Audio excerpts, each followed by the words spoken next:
आता भारताचा education loan जी amount आहे टोटल ती जवळजवळ 1,00,000 करोडच्या वरती गेलेली आहे. अजूनही लोक एज्युकेशन प्लॅनिंगला इम्पॉर्टन्स देत नाहीत. 10% समजा माझं एज्युकेशन लोन असेल आणि 16% माझं पर्सनल लोनचं इंटरेस्ट असेल, जवळपास 26 ते 30% लोन रिपे करत असतात, इंटरेस्ट पे करत असतात. त्या 1,00,000 करोड पैकी 50% लोन हे 7.5 लाखापेक्षा कमीचे आहे. जो हात मी असा ठेवला आयुष्यभर, रिटायरमेंट नंतर असा करायला आवडेल का कुणाला? लोक खरंच मुलाच्या एज्युकेशनच्या पॉईंट ऑफ व्ह्यूने फायनान्शियल प्लॅनिंग करतात का? उरलेल्या अमाऊंटचं पण लोक लोनच घेतात, पण ते एज्युकेशन लोनच्या ठिकाणी पर्सनल लोन घ्यावं लागतं. मुलीचं एज्युकेशन आहे ना, मग त्याला गोल प्लॅनिंग बनवूनच ठेवायचं. हा मटका फक्त मुलीच्या एज्युकेशनच्या वेळेसच फुटणार. तुम्ही तुमच्या मुलांचं फायनान्शियल प्लॅनिंग केलंय का? Nobody is planning to fail. Most of the people fail to plan. Education loans 10 पैकी 1 व्यक्ती डिफॉल्ट करतो. पर्सनल लोन 10 पैकी 6 ते 7 लोक डिफॉल्ट करतात. प्रत्येक आई बाप जीवाचा आटापिटा करून, घर गहाण ठेवून, दागिने ठेवून, लोन काढून, इथून ती लोनची कॉन्सेप्ट सुरू होते. पर्सनल लोन हे 12% ते 18-20% जातं. तर चाइल्ड एज्युकेशनचा मोबाईल फोन हा खूप इम्पॉर्टंट फॅक्टर आहे. माझ्या भाचीला तिच्या आईने 90% मार्क मिळाले म्हणून तिला आयफोन दिलेला आहे. आयफोन. प्रत्येक आई वडील आपल्या मुलाला बेस्ट ऑफ बेस्ट द्यायचा प्रयत्न करतो. प्रत्येक वडिलांचं स्वप्न हे असतं की जी गोष्ट मला मिळाली नाही ती माझ्या मुलांना मला द्यायची. हॅलो, हाय, वेलकम. मी प्रतीक कांबळे तुम्हा सर्वांचं स्वागत करतो या नव्या पॉडकास्टमध्ये. आणि आजच्या पॉडकास्टचा विषय हा थोडासा वेगळा आहे आणि फार महत्त्वाचा आहे आणि प्रत्येक घरातला आहे.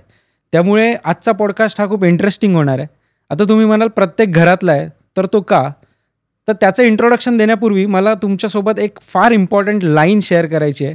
आपल्या भारतातले शिक्षणाचे उद्धारक आपण ज्यांना म्हणतो, क्रांतीसूर्य ज्योतिबा फुले यांच्या 4 ओळी मी तुम्हाला आज इथे बोलून दाखवतो. त्या म्हणजे विद्येविना मती गेली, मतीविना नीती गेली, नीतीविना गती गेली आणि गतीविना वित्त गेले. तर ह्या ओळींचा खरा अर्थ काय आहे?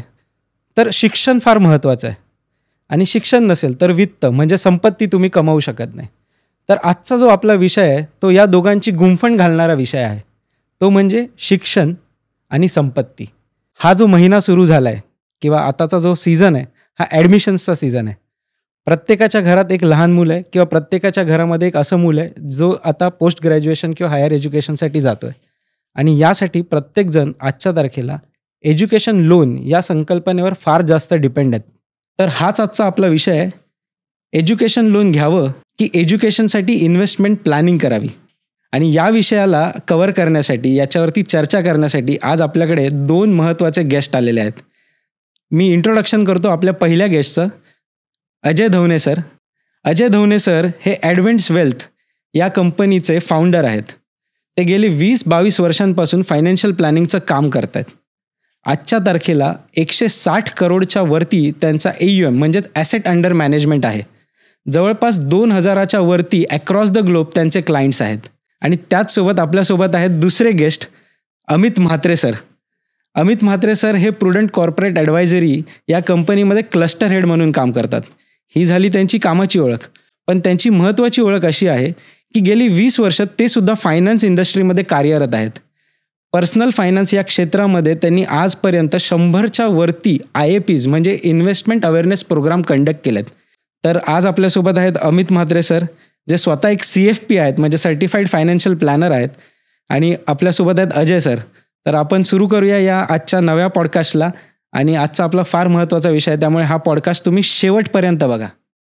सर, या पॉडकास्टची सुरुवात करताना मला अजय सर तुमच्यापासून सुरू करायचं आहे.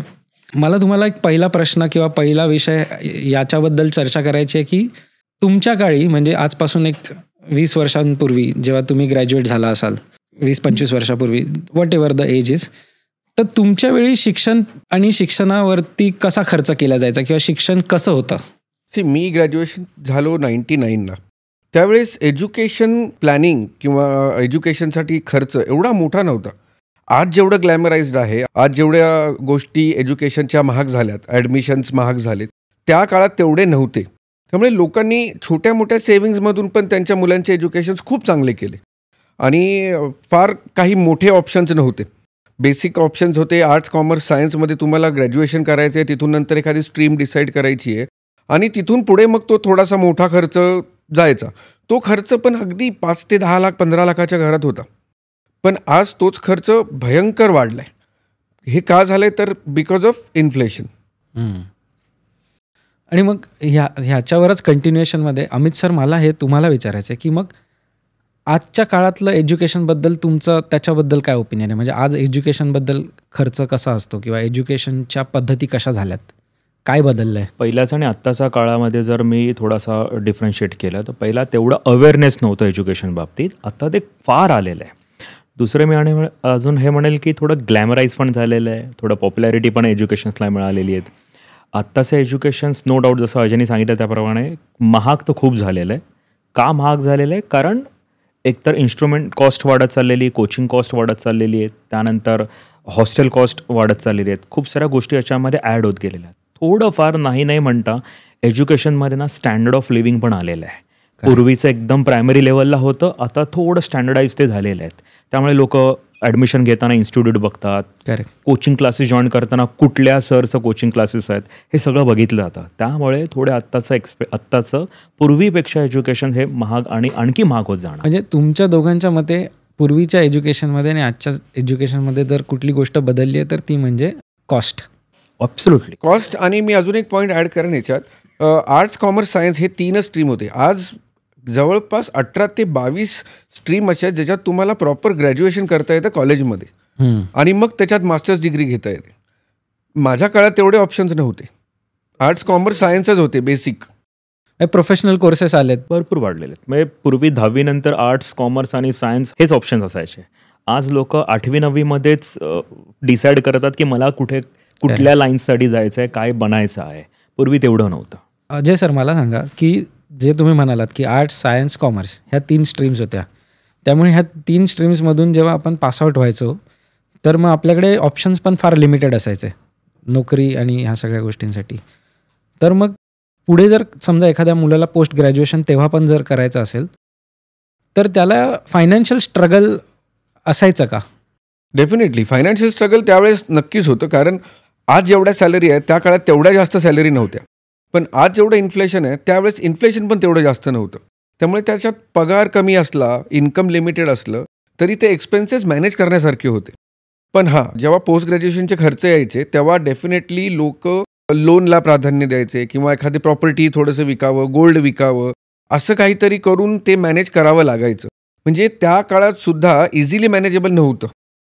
त्या काळात सगळ्यात पॉप्युलर कोर्सेस कोणते होते तर डॉक्टर होणं, इंजिनियर होणं. म्हणजे अजून मस्करीत बोलताना सुद्धा लोक असेच बोलाय, तू मोठा डॉक्टर होशील, तू मोठा इंजिनियर होशील. ह्याच्या पलीकडे कोणी काही विचारच केला नाही. त्यामुळे सगळ्यात महाग कोर्सेस तेच होते आणि तिकडे जायला काहीतरी प्रॉपर्टी विकून किंवा काहीतरी लोन काढून असं काहीतरी करूनच ते मॅनेज करावं लागत होतं. सर मला तुम्ही बोललात त्याच्यावरच मला हा प्रश्न विचारायचा आहे की पूर्वी जे सर म्हणतात फार कमी ऑप्शन्स होते आणि आज तुम्ही 20 वर्षापेक्षा जास्त काळ तुम्ही पर्सनल फायनान्स या क्षेत्रात आहात. तर शिक्षणाच्या पॉईंट ऑफ व्ह्यूने जर बघायला गेलं तर CFP किंवा CFA किंवा आजच्या तारखेला ज्या फायनान्स रिलेटेड डिग्रीज किंवा कोर्सेस अवेलेबल आहेत त्याचं अवेअरनेस तेव्हा तितकं होतं का? नव्हतं, तेवढं नव्हतंच. ओके. हे नंतर ना इंडस्ट्री ना, कुठली इंडस्ट्री ही हळूहळू डेव्हलप होत जाते, इव्हॉल्व होत जाते. सेम एज्युकेशन इंडस्ट्री पण तशीच डेव्हलप होत गेलेली आहेत. पूर्वीच्या काळामध्ये जे एज्युकेशन मिळायचे त्यावेळेससाठी ते सफिशियंट असायचे. आत्ता त्याच्यामध्ये एक स्टेप पुढे हे होतच राहणार आहेत. आता फॉर एक्झाम्पल आत्ताही आपण बसून किती लोकांनी आपल्या मुलासाठी असं डिसाईड केलं असेल की माझ्या मुलाचं इंजिनिअरिंग हे रिन्युएबल एनर्जीमध्ये व्हायला हवं आहे. बरोबर. त्यासाठी डिमांड वाढत चाललेली. ज्यावेळेस डिमांड वाढते, पॉप्युलॅरिटी वाढते आणि तिथे लोक अट्रॅक्ट व्हायला चालू होतात. पण ही जशी इंडस्ट्री पूर्ण ग्लोबल आपलं जसं इव्हॉल्व्ह होतं आहे तसे नवीन कोर्सेस, नवीन डिग्रीज या बनतच जाणार आहेत. मग आता ह्या दोन्हीमध्ये एक गोष्ट कॉमन आहे, एक कॉस्ट वाढली आणि कॉस्टचं सर्वात मूळ रिझन आपण ज्याला रूट कॉज अनालिसिस आपण केलं तर कळतं की इन्फ्लेशन. सो इन्फ्लेशनवरती तुमच्या दोघांचं काय टेक आहे? म्हणजे अमित सर तुम्ही इन्फ्लेशन हे सगळीकडे आहे, सगळ्या क्षेत्रामध्ये. पण आपल्या भारतामध्ये एज्युकेशन्सवरती सगळ्यात जास्त इन्फ्लेशन आहे. तुम्ही नॉर्मल इन्फ्लेशन जर आपण गव्हर्नमेंट ऑफ इंडियाची देते ते 4 ते 6% मध्ये असतं. पण तुम्ही हेच जर एज्युकेशनल इन्फ्लेशन बघायला जाल तर ते समवेअर अराउंड 10-12% पण वरती जातं. ओके. तुम्ही कुठलं शिक्षण घेता त्याच्यावरती पण डिपेंड असतं आणि कुठल्या इन्स्टिट्यूटमध्ये जाता त्याच्यावरती पण डिपेंड असतं. सो हा आपल्या भारतामध्ये बेअर मिनिमम डबल डिजिट्समध्ये आहेत, 10% वरतीच आहे. सो हे आपल्याला कन्सिडर करावं लागणार. अजय सर, मला सांगा, आता जसं सर म्हणाले की 10 ते 12% इन्फ्लेशन कॉस्ट आहे. रफली इंडियामध्ये कुठलंही ट्रेडिशनल इन्व्हेस्टमेंट आपण जर करायला गेलो तरीसुद्धा आपल्याला एक 7-8% रिटर्न्स मिळतात इन्व्हेस्टमेंटमध्ये. मग तुम्ही ह्याच्याकडे कसं बघता? इन्फ्लेशन जर डबल डिजिट आहे, ओके, आणि रिटर्न्स जर आपले सिंगल डिजिट असतील, तर मग एज्युकेशन किती क्रिटिकल होऊ शकतं भविष्यात इन्फ्लेशनमुळे? इन्फ्लेशन जर 10%, 12% आहे आणि जर तुमचं ट्रॅडिशनल प्रोडक्ट तुम्हाला 6 ते 7%, 8% रिटर्न देतोय, म्हणजे ती जी तफावत आहे, ती जी गॅप आहे, तो तुमचा अमाऊंटमध्ये खूप मोठा फरक करणार आहे. म्हणजे तुम्ही जर प्लॅनिंग केलं की मला 40 लाख रुपये हवेत आणि तुम्ही ते इन्फ्लेशन ॲडजस्टेड रिटर्न्समध्ये टाकले नाहीत, म्हणजे जिथे तुम्हाला सेफ रिटर्न्स मिळाले 6 ते 7%, 8%, तुमचे ते 40 लाख त्यावेळेसची व्हॅल्यू असेल 60 लाख आणि तुम्हाला मिळतील 40 लाख, तरी त्यावेळेस तो 20-25 लाखांचा गॅप राहणारच. कारण तुम्हाला हे लक्षात घ्यावंच लागेल की जी गोष्ट आज 40 लाखात येते ती माझी गरज पूर्ण होता होता जर 10 वर्ष असतील तर 10 वर्षात त्या 40 लाखाची व्हॅल्यू कमीत कमी 60 लाख होईल. मग तुम्हाला प्लॅनिंग 40चं करून नाही चालणार, तुम्हाला प्लॅनिंग 60चं करायला लागेल. त्याच्याबरोबर तुम्हाला टॅक्स कन्सिडर करावा लागेल. ज्या गोष्टी तुम्हाला सेफ रिटर्न देतात त्याच्यावर टॅक्स नक्कीच लागणार. टॅक्स वाचवणारा किंवा टॅक्स न लागणारा कुठलाही प्रोडक्ट मार्केटमध्ये नाही आहे. मग तुम्हाला तो पण कन्सिडर करावा लागेल, नाहीतर तिथे परत तोही गॅप येणारच. करेक्ट. सर, टॅक्सवरून मला तुम्हाला एक विचारायचं आहे की रिटर्न्स जे आपल्याला येतात, आता सरांनी ट्रेडिशनल प्रॉडक्ट्स असा एक शब्द वापरला, तर मला तुमच्याकडून हे समजून घ्यायचं आहे की ट्रेडिशनल प्रॉडक्ट म्हणजे ज्या लोकांना कदाचित ट्रेडिशनल प्रॉडक्ट हा टर्म कळला नसेल त्यांच्यासाठी थोडंसं ब्रीफ करून सांगा की ट्रेडिशनल इन्व्हेस्टमेंट म्हणजे नेमकं काय आणि त्याच्यावरती टॅक्सचा कसा परिणाम होतो? ट्रेडिशनल इन्व्हेस्टमेंट म्हणजे जी पूर्वीपासून चालत आलेली आहे ती, उदाहरणार्थ गव्हर्नमेंट ऑफ इंडियाचे जे पण काय प्लॅन्स आहेत, पोस्टल स्कीम्स म्हणा किंवा NSE-KVP म्हणा, लोक त्यालाही ॲज अ एज्युकेशन प्लॅन म्हणून इन्व्हेस्टमेंट करत होते. त्याच्यामध्ये फिक्स्ड गॅरंटेड रिटर्न्स असतात किंवा ह्याच्या पलीकडे लोक काय करतात की इन्शुरन्स पॉलिसीज बाय करतात मुलांच्या नावाने, तर तेही ट्रेडिशनल इन्व्हेस्टमेंट्समध्ये कन्सिडर केलं. तर त्याच्यामध्येही फार कमी लो लेवलचे, गॅरंटेड तर नाही बोलताना, पण लो लेवलचे त्याच्यामध्ये रिटर्न्स एक्सपेक्टेड असतात. सो हे या झाल्या सगळ्या ट्रेडिशनल इन्व्हेस्टमेंट्स. ट्रेडिशनल इन्व्हेस्टमेंट्सचा एकच मोठा निगेटिव्ह पॉईंट की त्याच्यामध्ये रिटर्न्स हे लो असतात. पॉझिटिव्ह पॉईंट आपण हे बोलू शकतो की त्याच्यामध्ये फिक्स्ड रिटर्न्स म्हणजे थोडेफार गॅरंटेड श्युरिटीचे रिटर्न्स असतात, पण लो रिटर्न्स असतात. खूप सारे असे पण प्लॅन्स आहेत ज्याच्यावरती टॅक्सेबिलिटी पण अट्रॅक्ट होते, म्हणजे एकतर लो रिटर्न्स मिळतात त्याच्यावरती टॅक्सेस पण द्यावे लागतात. सो हे जे आपण डिस्कशन करतो, ही जी तफावतमधली होते की इन्फ्लेशनमुळे महाग झालेलं आहे एज्युकेशन्स, पण त्याच्यामागे जे रिटर्न्स मिळत आहेत ते खूप कमी मिळतात, हा गॅप नेहमी राहणार. एक अंडरस्टँड केलं पाहिजे की आपण इथे फक्त इन्फ्लेशन करतोय. सो इन्फ्लेशनच्या पलीकडे एक स्टँडर्ड ऑफ लिव्हिंग पण आहे, जे मगाशी मी सांगितलं, जे एज्युकेशनमध्ये आलेले आहेत. आजकाल इन्स्टिट्यूट बघूनच लोक आपल्या मुलांना ॲडमिशन्स घेतात. सो त्या कंडिशन्समध्ये स्टँडर्ड ऑफ लिव्हिंग ही अट्रॅक्ट केली जाते आणि तिथे खूप मोठा फरक पडतो. नो डाऊट पूर्वीचा काळ होता, त्याच्यामध्ये आई बाबा आपले सेविंग्स करून जसं जमेल ॲडजस्टमेंटनुसार ॲडमिशन्स घेत होते. पण आजची जनरेशन किंवा ही न्यू जनरेशन अशी आहे ना, जी ॲडजस्टमेंट करायला तयार नाही आहेत. त्यांना चांगली इन्स्टिट्यूट्स हवेत, मे बी त्यांना फॉरेन स्टडीजच हवेत, आणि त्यावेळेस मग सगळ्या ह्या शॉर्टफॉल्समध्ये मग एज्युकेशन्स लोन्स किंवा पर्सनल लोन्स हा प्रकार चालू होतो. तुम्ही आता जे म्हणालात ना, त्यात स्टँडर्ड ऑफ लिव्हिंग ह्या पॉईंटवरून मला म्हणजे एक असं सांगावंसं वाटतं, ते म्हणजे माझी मुलगी 4 वर्षांची आहे आणि ती आता नर्सरीला आहे आणि तिची नर्सरीची फी वर्षाची 60,000 रुपये आहे. तर आमच्याकडे बरेच पर्याय होते तिला ॲडमिशन करते वेळी, पण जसं तुम्ही म्हणालात तोच मुद्दा की बिकॉज मला असं वाटतं मी थोडा मॉडर्न पॅरेंट्सच्या एजमधला एक व्यक्ती रिप्रेझेंटेटिव्ह म्हणून बघतो. तर मॉडर्न पॅरेंट्स काय करतात की स्टँडर्ड ऑफ लिव्हिंग शिक्षणात सगळ्यात आधी बघतात. म्हणजे तुमच्या आजूबाजूला जर समजा एखादी अनुदानित शाळा किंवा एखादी संस्थेची शाळा असेल कुठल्या आणि त्याच्या बाजूला एखादी प्रायव्हेट स्कूल असेल, तर माझ्यासारखे पेरेंट्स असा विचार करतात की नाही, आपण मुलांना सुरुवातीपासूनच चांगल्या इन्स्टिट्यूटमध्ये टाकूया, जेणेकरून त्यांचं बेस जो आहे तो आणखीन स्ट्रॉंग सुरुवातीपासूनच होईल. आणि ह्या सगळ्या फिअर ऑफ मिसिंग आउटवाल्या इमोशनच्या अंडर आपण 60,000, 70,000, 1,00,000 रुपयेपर्यंत वर्षाची फी भरतो. आता मी पण फायनान्स ह्या क्षेत्रातनं येत असल्यामुळे आम्ही काय केलं आहे की 60,000 रुपये आम्हाला माहिती आहे, 60-70,000 रुपये तिची फी असणार आहे.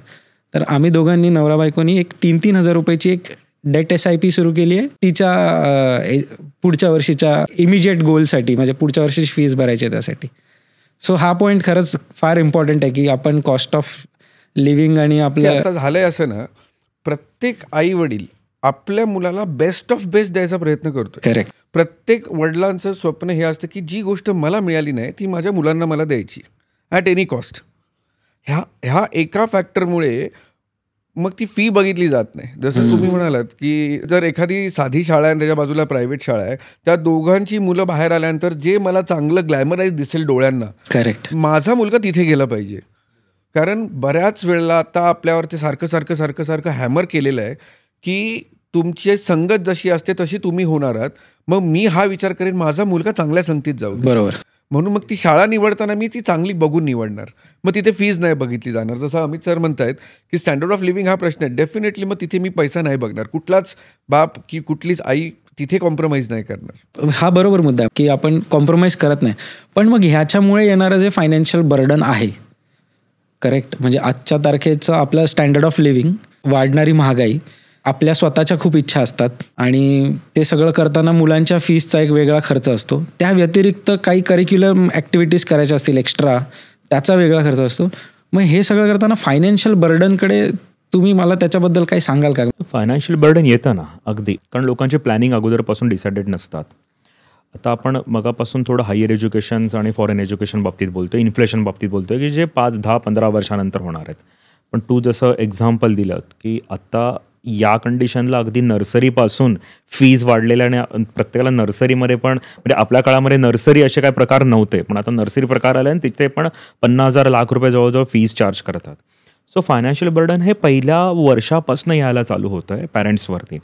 कारण फीज नर्सरीज नंतर प्रायमरी येतं, प्रत्येक वर्षीची फीज ही वाढत जाते, इन्स्ट्रुमेंटल कॉस्ट वाढत जाते. पूर्वी असं होतं की आपल्याकडे तेवढे इन्स्ट्रुमेंट घेतले जात नव्हते. म्हणजे उदाहरणार्थ प्रायमरी एज्युकेशनमध्ये कधी आपण लॅपटॉप नव्हता बघितला, पण आजकाल मुलांना लॅपटॉप वगैरे लागतो. सो हे फायनान्शियल बर्डन नेहमी येत राहणार आहे.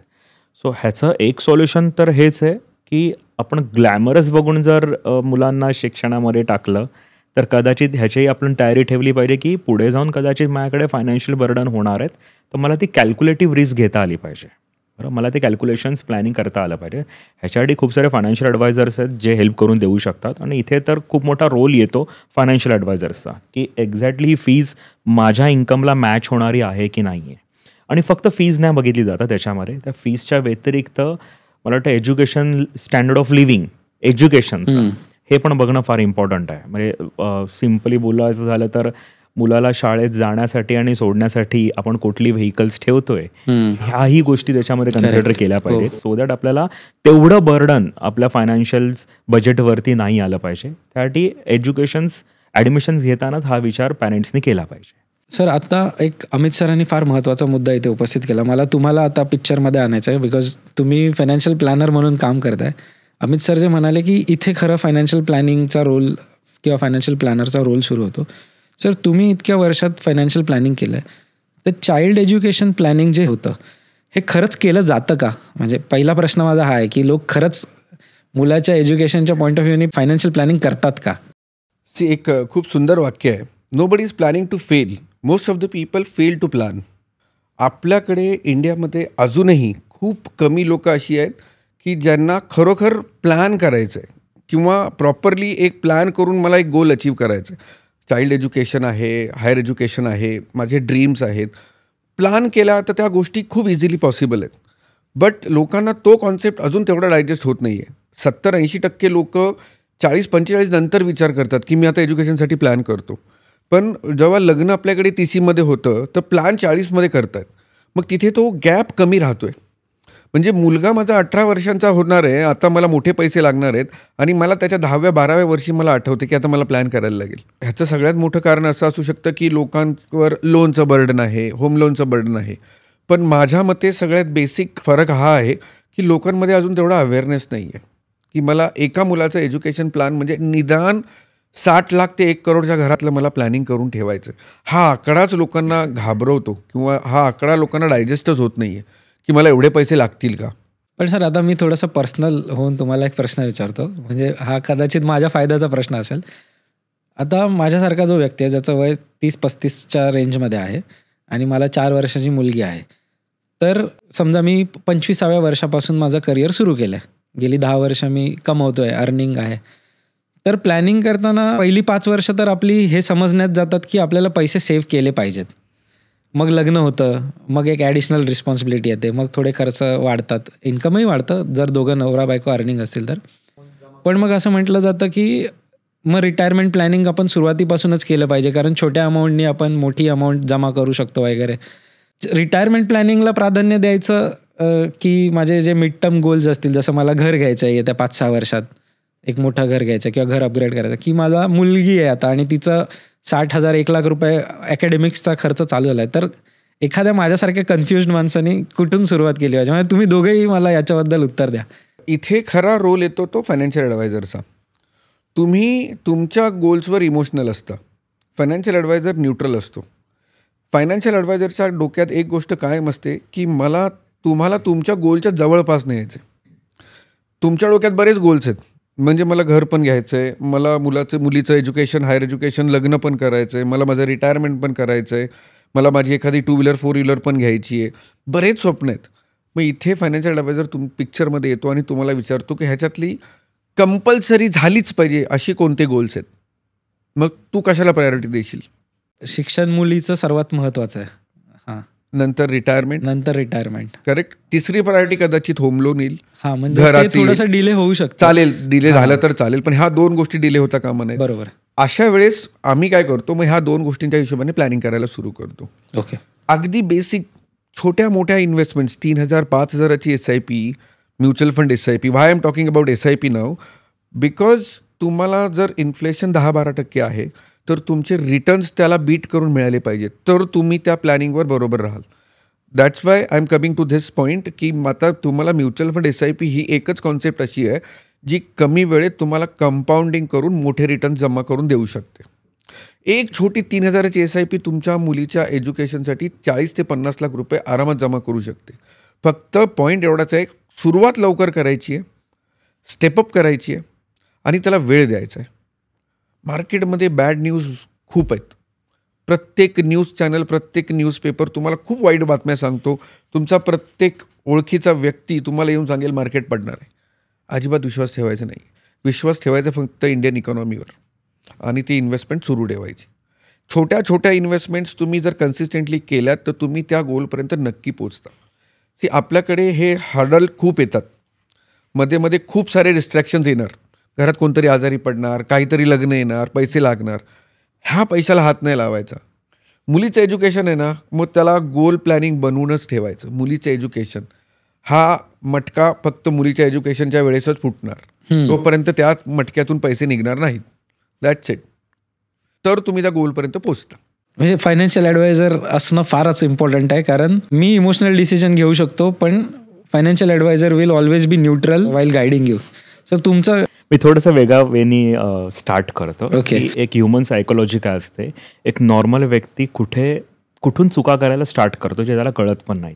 जसं तू आता म्हणालास की मी मुलाचं शिक्षणासाठी प्राधान्य देऊ का, रिटायरमेंटसाठी देऊ का, घरासाठी देऊ का, गाडीसाठी देऊ.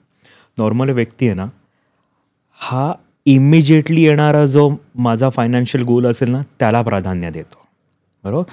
त्याच्यामुळे होतं काय, रिटायरमेंट प्लॅनिंग हे 20-25 वर्षानंतर येणार आहे ना, ह्याला तो साईड बाय करतो, इग्नोर करतो. त्याच्यानंतर चाइल्ड प्लॅनिंगला पण 15 वर्ष आहेत, खूप वर्ष आहेत, तोपर्यंत मी पैसे जमा करेल या ॲझम्पशन्समध्ये तो त्यालाही इग्नोर करतो. सो इमिजिएटली काय, ज्याला लुक्रेटिव्ह आता ज्या गोष्टी वाटतात, उदाहरणार्थ मला 2 व्हीलर और 4 व्हीलर घ्यायची आहे, मला गरज वाटते, पहिला व्यक्ती तिकडे सेव्हिंग्स आणि इन्व्हेस्टमेंटसाठी अट्रॅक्ट होतो आणि सगळ्यात मोठी चुकी तो तिथेच करतो. ओके. मला की काय झालं पाहिजे की आपले फायनान्शियल गोल्स हे आपल्याकडे लिहिलेले असले पाहिजेत आणि प्रत्येक फायनान्शियल गोलसाठी मी आजपासून प्रोव्हिजन केलं पाहिजे. ओके. मी हे ना बघितलं पाहिजे की माझी प्रायोरिटी आत्ताची आहे का 20 वर्षानंतरची आहे. या दोन्ही प्रायोरिटीज आहेत. म्हणजे CFP करताना आम्हाला हेच शिकवलं जातं इनफॅक्ट की सगळ्यात इम्पॉर्टंट तर फायनान्शियल प्लॅनिंगमधला जर कुठला गोल असेल सगळ्यात इम्पॉर्टंट तर तो आहे रिटायरमेंट प्लॅनिंग. ओके. सगळ्यात इग्नोर होणारा जर कुठला गोल असेल तर तो आहे रिटायरमेंट प्लॅनिंग. आज फक्त म्हणजे डेटा सांगतो की 93% लोक भारतामध्ये रिटायरमेंट प्लॅनिंग करतच नाहीत, आणि जर करत असतील तर ते रिटायरमेंट होण्याच्या अर्जवरती करतात, अगदी त्यावेळेस करतात. 1-2 वर्ष अगोदर त्यांना असं वाटतं की मी रिटायरमेंट प्लॅनिंग केली पाहिजे, त्यावेळेस रिटायरमेंट प्लॅनिंग होत नाही. रिटायरमेंट प्लॅनिंग हा काय इग्नोरेबल होतो, कारण तो खूप वर्षानंतर आहे. लोकांना कॅल्क्युलेटच करता येत नाही की रिटायरमेंट प्लॅनिंगमध्ये मला किती पैसे लागणार आहेत. काय कॅल्क्युलेट करता येत नाही कधी, कारण कोणी कधीच पिक्चरायझेशन केलं नाही की माझं रिटायरमेंट कसं असणार आहे. म्हणजे खूप लोकांनी हेच विचार नाही केला की रिटायरमेंट नंतर मी काय करत असणार. सगळ्यांना असं वाटतं की me after retirement, post retirement पण मी काम करत असणार, त्यावेळेस माझ्याकडे पैसे येत असणार. असं नाही होणार. त्यावेळेस आपली प्रोडक्टिव्हिटी कमी झालेली असणार, कदाचित संपलेलीच असणार आहे, आणि इन्कम यायचा सोर्स पण बंद झालेला असणार आहे. आणि त्यावेळेस आपली लाईफ कशी असणार आहे, पुढचे 20-30 वर्ष आपल्याला आफ्टर रिटायरमेंट काढायचे आहेत, हे कसे असणार आहे लोक पिक्चराईज करत नाहीत. दुसरा रिटायरमेंटचा सगळ्यात मोठा इम्पॉर्टन्स काय होतो, हे जेवढे पण आपण गोल्स आता डिस्कस करतोय की गाडी घ्यायची, घर घ्यायचं आहे, फिरायला जायचं आहे, किंवा मुलाच्या एज्युकेशनसाठी करायचं आहे, या सगळ्या गोलसाठी ना कोण ना कोणतरी आपल्याला हेल्प करणार आहे. फॉर एक्झाम्पल बँक येऊन आपल्याला लोन देऊ शकते या सगळ्या गोलसाठी, पण रिटायरमेंटसाठी कोणच आपल्याला हेल्प नाही करणार आहेत. ना बँक्स आपल्याला मदत करणार आहेत, ना NBFCs करणार आहेत, ना आपले घरचे रिलेटिव्स आपल्याला करणार. बरोबर. पूर्वीचा काळ होता की माझा मुलगा म्हणजे माझे रिटायरमेंट प्लॅनिंग, पण आता तसं नाही आहे. आपल्या स्वतःच्या मुलाचे चॅलेंजेस आहेत, त्यामुळे तो आपली रिटायरमेंट प्लॅनिंग नाही होऊ शकतो. सो आपल्याला आपली रिटायरमेंट प्लॅनिंग ही आत्ताच प्रोव्हिजन करायचे आहेत. चाइल्ड एज्युकेशन्स पण आत्ताच प्रोव्हिजन्स करायचे आहेत. सो या गोष्टी म्हणजे कुठलाच गोल हा आपल्याला इग्नोर नाही करायचा. आपल्याला नो डाऊट प्रायोरिटीज द्यायचे आहेत, किंवा हा माझा नॉन इग्नोरेबल आहे, मला हा याचं प्रोव्हिजन आत्ताच करून घ्यायचे आहेत. काही गोल्स असे असतात ज्याला आपण साईड बाय करू शकतो. उदाहरणार्थ मला ट्रॅव्हल करायचं आहे, तर कदाचित ट्रॅव्हलिंग मी साईड बाय करू शकतो, किंवा त्याला मी पोस्टपोन करू शकतो. बट रिटायरमेंट आणि चाइल्ड एज्युकेशन हे पोस्टपोन करण्यासारखे नाहीच आहेत. बरोबर. आज माझे पैसे नाही, मी मुलाला नाही सांगू शकत की बाबा अरे काम कर, आपण पुढच्या वर्षी ऍडमिशन घेऊया का, असं नाही होऊ शकत. त्यामुळे हे गोल्स असे आहेत, याचे प्रोव्हिजन डे 1 पासून करायला हवे कुठल्याही इंडिव्हिज्युअलनी. बरोबर. अरे सर, मला आत्ता तुम्ही बोलत असताना मला एक म्हणजे असं ट्रिगर झालं, ते म्हणजे पूर्वी लोकांची लग्न थोडी लवकर व्हायची आणि मुलांचा जन्म पण खूप लवकर व्हायचा. सो त्यांचं शिक्षण येईपर्यंत पालकांची नोकरी सुरू असायची.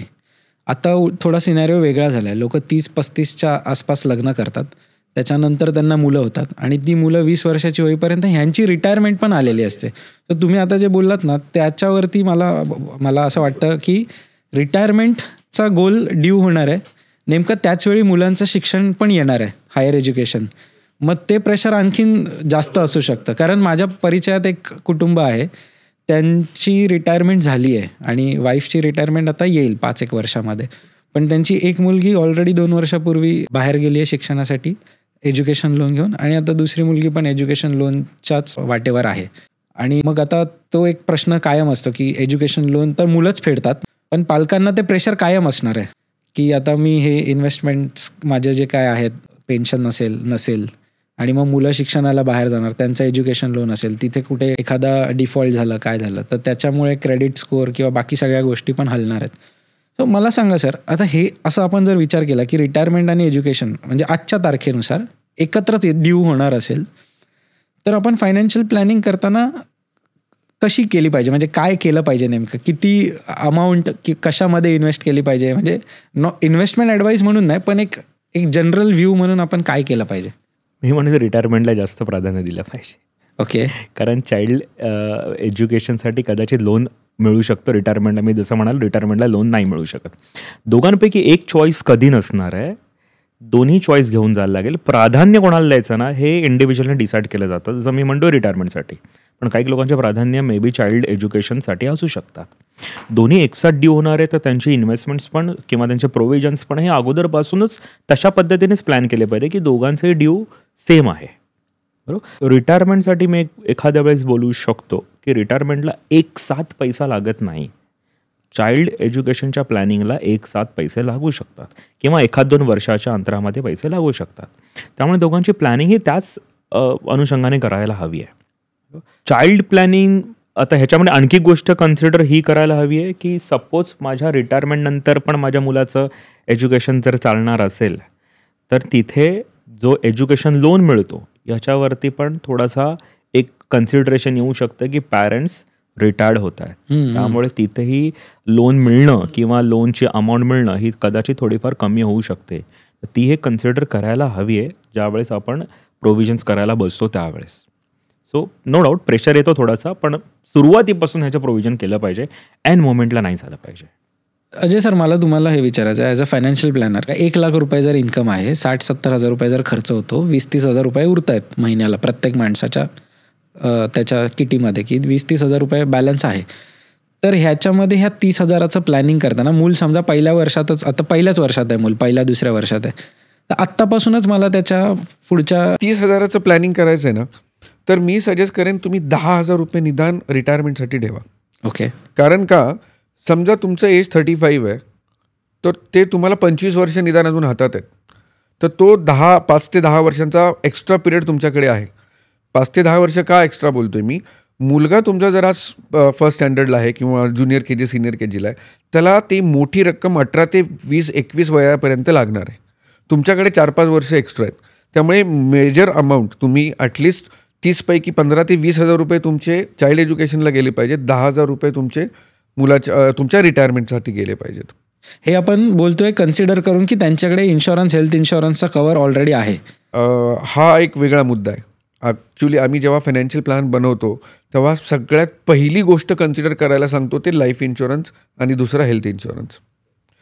लाईफ इन्शुरन्स का, आपण हे जे सगळं डिस्कशन करतोय, ह्या सगळ्या डिस्कशनमध्ये मूळ मुद्दा काय आहे, मी 10, 15, 20 वर्ष पैसे इन्व्हेस्टमेंट करणं, सेव्हिंग करणं माझ्या मुलाच्या एज्युकेशनसाठी, माझ्या रिटायरमेंटसाठी.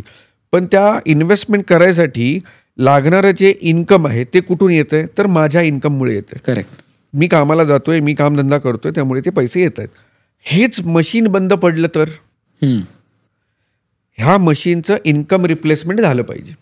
त्याच्यासाठी तुम्हाला लागतो लाईफ इन्शुरन्स. लाईफ इन्शुरन्समध्ये बरेच प्रकार आहेत. टर्म इन्शुरन्स आहे, ट्रेडिशनल पॉलिसी आहेत, युनिट लिंक पॉलिसी आहेत. तुम्हाला काय घ्यायचं आहे तर तुम्ही ते ॲडवायझरशी एकदा बोला. करेक्ट. सगळ्यात सोपा मार्ग, अख्खी दुनिया ओरडते टर्म इन्शुरन्स घ्या, टर्म इन्शुरन्स घ्या, टर्म इन्शुरन्स घ्या. चांगला कॉन्सेप्ट आहे, पण कोणता टर्म इन्शुरन्स घ्या, कितीचा घ्या, ह्याच्यासाठी तुम्हाला फायनान्शियल ॲडवायझर हवा. हा मुद्दा मी यासाठी म्हणालो, म्हणजे याच्यावरती मी आलो की एज्युकेशन प्लॅनिंग आपण करतोय, रिटायरमेंट प्लॅनिंग आपण करतोय, पण जर आपल्याकडे इन्शुरन्स कव्हरेज नसेल, करेक्ट, आणि माझ्यानंतर जसं तुम्ही म्हणालात की हे मशीनच बंद पडलं, इन्कम येणं बंद झालं, तर मी जे प्लॅनिंग करतोय पुढच्या 20 वर्षांसाठी ते थोडंसं मग चॅलेंज होईल. ते बंदच झालं ना.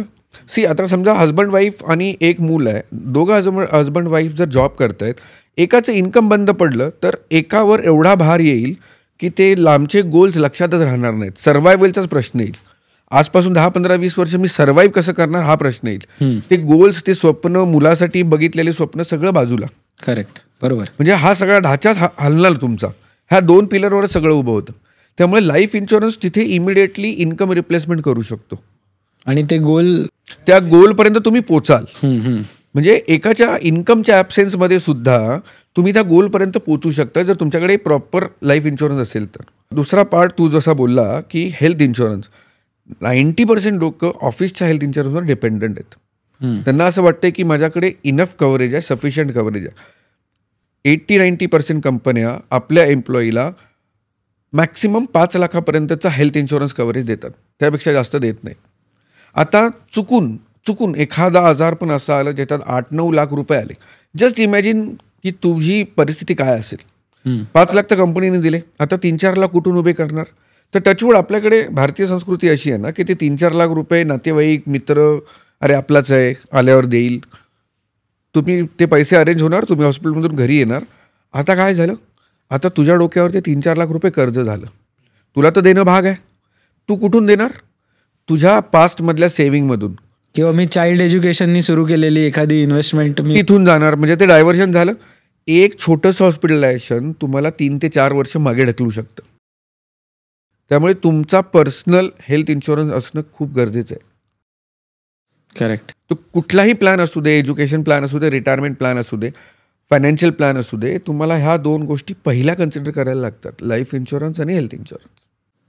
सर, इन्शुरन्सवरून मला तुम्हाला हे विचारायचं आहे की एक प्रॅक्टिस होती, प्रॅक्टिस म्हणजे असं केलं जायचं, आत्ता थोडंसं अवेअरनेस मला वाटतं वाढलं आहे की बरेच इन्शुरन्स, ट्रेडिशनल इन्शुरन्स प्लॅन्स, की एवढी वर्ष एवढे पैसे भरा आणि मग तुमचा मुलगा एवढा वर्षाचा झाल्यापासून तुम्हाला एवढी फिक्स्ड अमाऊंट यायला 15 वर्ष 20 वर्ष सुरू होईल. आणि हे एज्युकेशन किंवा मुलाच्या भविष्याच्या पॉईंट ऑफ व्ह्यूने विकलं जायचं आणि लोकसुद्धा त्याला बळी पडत होते एक प्रकारे. तर तुम्ही ह्याला कसं कम्पेअर करता? इन्शुरन्स, चाइल्ड एज्युकेशनच्यासाठी इन्शुरन्स, की एखादी थोडीशी वेगळी इन्व्हेस्टमेंट, ॲग्रेसिव्ह इन्व्हेस्टमेंट, जसं सर म्हणाले इक्विटी म्युच्युअल फंडसारखी इन्व्हेस्टमेंट? तुम्ही याला कसं कम्पेअर करता? पहिली गोष्ट ना, कुठली इन्व्हेस्टमेंट जर आपण करतोय ही स्वतःसाठी बनली पाहिजे, कस्टमाइज असली पाहिजे माझ्यासाठी. जर मी माझ्या मुलाच्या शिक्षणासाठी एक्झाम्पल एखादी इन्व्हेस्टमेंट्स करतोय, माझ्या मुलाचं शिक्षण येणार आहे 15 वर्षानंतर, 15, 16, 17, 18 असं वर्षानंतर प्रत्येक वर्षी येणार आहेत. आणि मी ज्या इन्व्हेस्टमेंट्स प्लॅनमध्ये पैसे गुंतवलेले आहेत त्यातनं मला पैसे मिळणार आहेत 19, 20, 22 वर्षानंतर, तर ती मॅच होईल का? तर पहिले 3-4 वर्ष मला त्यातनं पैसेच मिळणार आहे, किंवा काही उलटं काही होऊ शकतं. सो इन्व्हेस्टमेंट्स कुठलीही माझ्या गोलला मॅच होणारी असली पाहिजेत. बरोबर. प्रश्न तुझा आणखी एक होता की ही सफिशियंट असू शकते का, कारण तुम्हाला की बळी पडतात वगैरे. तर बळी पडतात असं नाही आहे. आपल्याला कळलं पाहिजे की ही इन्व्हेस्टमेंट जी मी करतोय ही माझ्या गोलसाठी किती सफिशियंट होऊ शकते. मग ते मी इन्शुरन्स प्लॅन्स घेतलेले असेल किंवा ॲग्रेसिव्ह म्युच्युअल फंडमध्ये इन्व्हेस्टमेंट्स केली असेल किंवा आणखी XYZ केलेली असेल, ती जी पण इन्व्हेस्टमेंट्स करतोय ही माझ्या गोलला मॅच होणारी आहे की नाही आहे हे आपल्याला बघण्याची गरज आहे. म्हणजे एक्झाम्पल आपण आता घेऊया. समृद्धी सुकन्या ही योजना ऐकली असणार, मुलींसाठी गव्हर्नमेंटने बनवलेली आणि फार चांगली योजना आहे. पण कोणासाठी चांगली आहे? ज्यांना सेव्हिंग्सची हॅबिटच नाही आहेत त्यांच्यासाठी ही योजना फार फार उत्तम आहे मी तर म्हणेल. बरोबर की 15 वर्ष पैसे पे करायचे आहेत, नंतर 6 वर्ष थांबायचे आणि 21व्या वर्षानंतर त्या मुलीच्या शिक्षण किंवा तिच्या लग्नासाठी ते पैसे त्यातनं मॅच्युरिटी मिळू शकते. फार चांगले ज्यांना सेव्हिंग्स कळत नाही, कारण त्याच्यामध्ये रेट ऑफ रिटर्न गव्हर्नमेंटने डिसाईड केलेला आहे, थोडा लोअर साईडला आहे आणि तो गव्हर्नमेंट नेहमी चेंज करत राहतं. बरोबर. एक्झाम्पल आपण हेच घेऊया की सपोज मला माझ्या मुलीच्या, कारण समृद्धी सुकन्याबद्दल बोलतोय मी, माझ्या मुलीच्या एज्युकेशनसाठी मला पैसे ॲक्युमुलेट करायचे आहेत. आज मी एक अंदाजा घेऊन चालतो की एक छोटं तरी हायर एज्युकेशन जर तिचं करायचं झालं, छोटं मी ह्याच्यासाठी बोलतो काय करायचं माहिती नाही आहे, इधर इंजिनिअरिंग मेडिकल होऊ शकतो किंवा आणखी पण काही असू शकतं. मी म्हणतो की आत्ताच्या कंडिशनला एक समवेअर अराउंड 30 ते 35 लाख रुपये खर्चही येतात. बरोबर, समवेअर अराउंड. हे जर आज येत आहेत, मी ठरवतो किंवा 20 वर्षानंतर येणार आहे मुलीचं ज्यावेळेस वय तेवढं झालेलं असेल त्यावेळेस, सो त्यावेळेस हे 30-35 लाख रुपये किती बनलेले असतील? तर एक सिम्पल कॅल्क्युलेशन जर मी इन्फ्लेशनचं केलं तर हे 30-35 लाख रुपये समवेअर अराउंड 80 ते 90 लाख किंवा 1 करोडच्या आजूबाजूला बनलेलं असतं विथ एज्युकेशन इन्फ्लेशनच नाही. आता मला त्यावेळेस हवे जवळ 80 लाख ते 90 लाख. बरोबर. हे जर मी समृद्धी सुकन्यामध्ये आजपासून इन्व्हेस्टमेंट करायला चालू केली, सपोज माझ्या कॅपॅसिटीनुसार मी प्रत्येक महिन्याला 10,000 रुपये करायला चालू केलेत, कारण त्याच्यामध्ये पण 1.5 लाखाचं लिमिट आहे. सो मी 10,000 एव्हरी मंथ करायला चालू केले. पुढचे 15 वर्ष, नंतर थोडासा कुलिंग पिरियड आहे. 21व्या वर्षी ज्यावेळेस तिचं एज्युकेशन येणार आहे त्यावेळेस ह्याच्यातनं टेंटेटिव्हली किती पैसे मिळतील तर समवेअर अराउंड 35 ते 40 लाख रुपये. ओके. बरोबर. मोठा डिफरन्स. 10,000 रुपये आत्ताच्या कंडिशनचं इंटरेस्ट रेट कॅल्क्युलेट केलेलं आहे, दॅट इज 8.2% जे आत्ताचं देत आहेत ते. पुढे जाऊन कदाचित 8.2% राहणार नाही आहे, हे कमी होत जाणार आहे, कारण आपल्याकडे इंटरेस्ट रेट हे कमी कमी होत चाललेलं आहे. सो मी 8.2% आत्तापासून कॉन्स्टंट पकडला तरी अमाऊंटमध्ये जवळजवळ 35 ते 40 लाख रुपये. माझं गोल फुलफिल होणार का? नाही होणार आहे. सो आपल्याला ते मॅच करता आलं पाहिजे की मी कुठे इन्व्हेस्टमेंट केली पाहिजे. हेच जर मी सपोज थोडं ॲग्रेसिव्ह इन्व्हेस्टमेंट्स केले, म्युच्युअल फंड आजकाल खूप पॉप्युलर आहे, SIPs वगैरे म्युच्युअल फंडमध्ये केले, तर 10% हिशोबाने जर मी कॅल्क्युलेट केले तर कुठेतरी 55 ते 60 लाख रुपये बनतात. आणि जर मी हे 12% हिशोबाने कॅल्क्युलेट केले तर कुठेतरी 75 लाखाच्या आजूबाजूला माझी व्हॅल्यू बनू शकते विथ 10,000 रुपीज पर मंथच्या हिशोबाने. म्हणजे आपण त्या गोलपर्यंत थोडेफार नियर जाऊ शकतो. आता मी आत्ताच्या माझ्या कंडिशननुसार मी 10,000 म्हणतोय. करेक्ट. नो डाऊट फ्युचरमध्ये जाऊन माझं इन्कम वाढणार. जसं इन्कम वाढतं तशी माझी ही इन्व्हेस्टमेंट्स जी मी मुलीच्या शिक्षणासाठी आज 10,000 करतो तीही त्याच्याबरोबर वाढली पाहिजे. ती जर वाढली नाही तर ते कधीच मॅच नाही होणार. बरोबर. तर आपल्याला हे कन्सिडर करायला हवं. इन्कम जसं वाढेल तसं आपण प्लॅनिंगमध्ये पण थोडं अपग्रेडेशन केलं पाहिजे दरवेळी.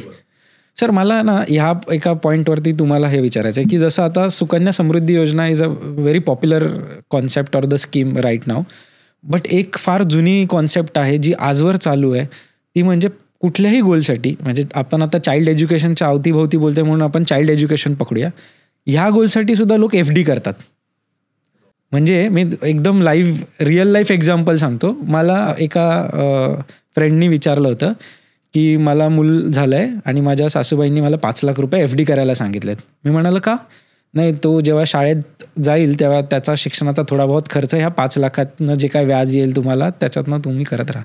तर मला ना FD आणि ॲग्रेसिव्ह इन्व्हेस्टमेंट्स किंवा FD आणि म्युच्युअल फंड्सचा मला तुम्ही एक सांगा की कसं असलं पाहिजे किंवा काय असतं हे.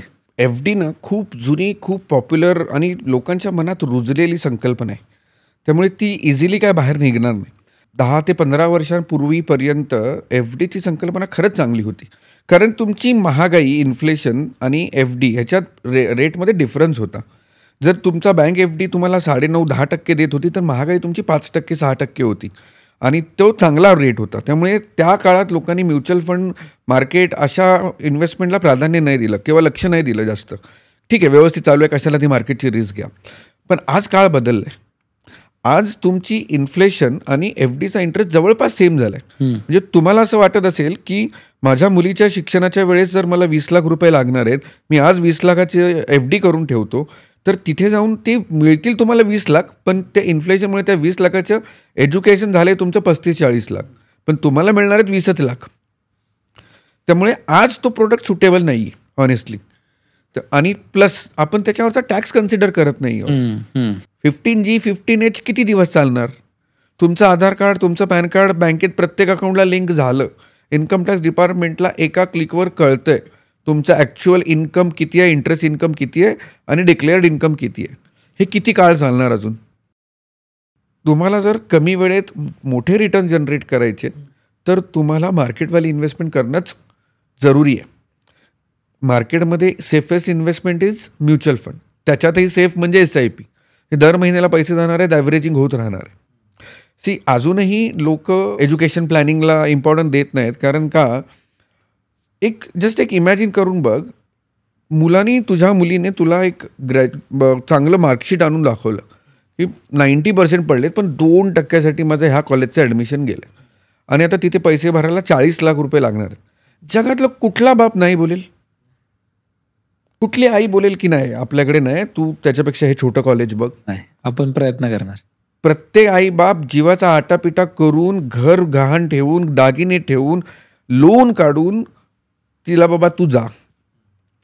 इथून ती लोनची कॉन्सेप्ट सुरू होते आणि इथून लोक त्या डेट ट्रॅपमध्ये अडकले जातात. सगळ्यात सोपं माझं स्वतःचं उदाहरण देतो. माझं एज आता 45 आहे. माझा मुलगा 12वीला आहे आणि मुलगी 4th स्टँडर्डला आहे. समजा माझ्याकडे जर प्लॅन नाही आहे तर मी मुलाच्या हायर एज्युकेशन त्याने मला मार्कशीट आणून दाखवली, माझ्याकडे पैसे नाही आहेत, मी घेतलं लोन, 30-40 लाखाचं लोन घेतलं. भले 5 वर्षांनी मी विचार करेन की नाही चल मी आहे तोपर्यंतच मी पे ऑफ करून टाकतो. मी ते पे करता करता 7-8 वर्ष जातील, माझं एज होईल 54-55. ते होता होता मुलगी येते, परत मुलीसाठी मी एज्युकेशन लोन घेणार, परत मी तिचा इंटरेस्ट EMI भरत राहणार, मी 60+ होणार, माझं रिटायरमेंट नाही करता येणार. जो हात मी असा ठेवला आयुष्यभर, रिटायरमेंट नंतर असा करायला आवडेल का कुणाला? त्यामुळे रिटायरमेंट पण गरजेचं आहे. ह्या सगळ्या ट्रॅपमध्ये आपण अशा अडकलो जातो की मग आपल्याला काय पर्यायच राहत नाही. त्याच्यामुळे तुम्हाला प्लॅन करताना आम्ही सजेस्ट करतो की प्रत्येक गोष्टीसाठी तुम्हाला प्रायोरिटी ठरवून प्लॅन करायचा आहे. प्रोडक्ट चूज करताना तुम्हाला प्रत्येक गोष्टीचा अमाऊंट डिसाईड करायची आहे, इन्फ्लेशन व्हॅल्यू डिसाईड करायची आहे आणि मग तुम्हाला ठरवायचं की माझ्यासाठी प्रोडक्ट कोणता चांगला आहे. माझ्या मते प्रोडक्ट कोणता जगातला वाईट नाही, जोपर्यंत तो तुमचा गोल अचीव करतो. बरोबर. याच गोष्टीला आणखी एका वेगळ्या अँगलने आपण बघूया. तुझा प्रश्न जो होता की लोक अजूनही FDलाच का प्रिफर करतात, कारण या लोकांना इन्व्हेस्टमेंट बाबतीत काय माहिती नसतं. अजूनपर्यंत आपल्याला आपल्या आईबाबांकडनं FDs शिकवली जाते. जास्तीत जास्त एखाद्या गव्हर्नमेंटच्या स्कीम्समध्ये इन्व्हेस्टमेंट्स किंवा LIC पॉलिसी. या तिघांपैकी सगळ्यात इझिएस्ट वे असतो FD. त्यामुळे अजून पण लोक प्रत्येक कुठल्या इन्व्हेस्टमेंटसाठी FDs प्रिफर केली जातात, कारण ते सिम्पल असतं. बँकेत जा, माझे पैसे एवढे सेम अकाउंटला आहे, ते सगळे शिफ्ट करा एका FDमध्ये, मला 3-4% मी सरळ 6-7% येतो. त्यामुळे ज्या लोकांना कळत नाही किंवा जे लोक फायनान्शियल ॲडवायझरला रेफर करत नाहीत त्यांच्यासाठी हा बेस्ट सॉल्युशन असतो, पण हा बेस्ट सॉल्युशन नाही आहे. आता डेटा काय सांगतं? जे आपण एवढं मगापासून डिस्कस करतो की चाइल्ड एज्युकेशनसाठी किती खर्च वाढतो, खर्च वाढल्यावरती लोक एज्युकेशन लोन्सकडे जातात. सो आता भारताचा एज्युकेशन लोनचा जी अमाऊंट आहे टोटल ती जवळजवळ 1,00,000 करोडच्या वरती गेलेली आहे. त्या 1,00,000 करोडपैकी 50% लोन हे 7.5 लाखापेक्षा कमीचे आहेत. अच्छा. 80% लोन हे जवळ 10 लाखापेक्षा पण कमीचे आहेत. ओके. ह्या लोन फुलफिलमेंटमध्ये होतं काय, एकतर लोन माझी लोनची रिक्वायरमेंट मोठी असते. सपोज मला लोन हवं आहे 50 लाखाचं एज्युकेशनसाठी, पण माझ्या एलिजिबिलिटीनुसार मला लोन मिळते 10 लाख रुपयाचं. मग उरलेल्या अमाऊंटचं काय होतं, तर उरलेल्या अमाऊंटचं पण लोक लोनच घेतात, पण ते एज्युकेशन लोनच्या ठिकाणी पर्सनल लोन घ्यावं लागतं. त्यांच्याकडे ऑप्शन राहिलेला नसतो. मग ते एज्युकेशन लोन समवेअर अराउंड आत्ताच्या कंडिशनला आपल्या इथे 9 ते 12-13% आजूबाजूला रेंज होतं. पण पर्सनल लोन हे 12% ते 18-20% जातात. आणि हे लोक मग या ट्रॅपमध्ये अडकतात. लोकांना नाही कळत की एज्युकेशन लोन एखाद्या वेळेस चांगलं आहे, पण personal loan education point of view घेतले त्या ट्रॅपमध्ये पॅरेंट्सच अडकतात, मुलं त्यांची अडकत नाहीत. आणि हे फुलफिल करणं त्या पॅरेंट्सला जमत नाही. सो डेटा आज हे सांगतोय की एज्युकेशन लोन्स 10 पैकी 1 व्यक्ती डिफॉल्ट करतो एज्युकेशन लोन. ओके. पण पर्सनल लोन 10 पैकी जवळजवळ 6 ते 7 लोक डिफॉल्ट करतात. का, तर त्यांना अफोर्डच होत नाही. जसं अजयने सांगितलं की इमोशन्समध्ये पॅरेंट्सला ऍडमिशन घ्यावंच लागतं. कोणी नाही बोलणार नाही की माझ्या मुलाने एवढे चांगले मार्क्स आणलेले आहेत तर त्याचं मी चांगल्या इन्स्टिट्यूशनमध्ये चांगल्या कॉलेजमध्ये ऍडमिशन करणारच करणार. आणि या इमोशन्समध्ये लोक एज्युकेशन लोन आणि पर्सनल लोनकडे वाहिली जातात, कारण त्यांनी अगोदरपासून प्रोव्हिजन केलेली नसते. सो तुम्ही असं म्हणताय सर, एक प्रकारे म्हणजे ह्याचा कन्क्लुजन असं होऊ शकतं का की 10% समजा माझं एज्युकेशन लोन असेल आणि 16% माझं पर्सनल लोनचं इंटरेस्ट असेल, तर एखादी व्यक्ती एखादं एज्युकेशन फुलफिल करण्यासाठी एखादा पॅरेंट जवळपास 26 ते 30% लोन रिपे करत असतात, इंटरेस्ट पे करत असतात. नाही, जर तुम्ही पूर्ण इंटरेस्ट रेट जर पकडला तर हा मे बी डबलमध्ये पण जात असेल. किती पिरियडसाठी घेतोय त्याच्यावरती पण डिपेंड असतं. म्हणजे मी 20 लाखाचं लोन घेतलं पण मी फुलफिलमेंट करेपर्यंत 30-40 लाख होऊन जातात. मग जर असं असेल तर आपण जसं म्हणतात की मार्केटमध्ये इन्व्हेस्टमेंट 12% रिटर्न देतं ॲव्हरेज, जे सगळीकडे आपण वाचतो किंवा बोललं जातं.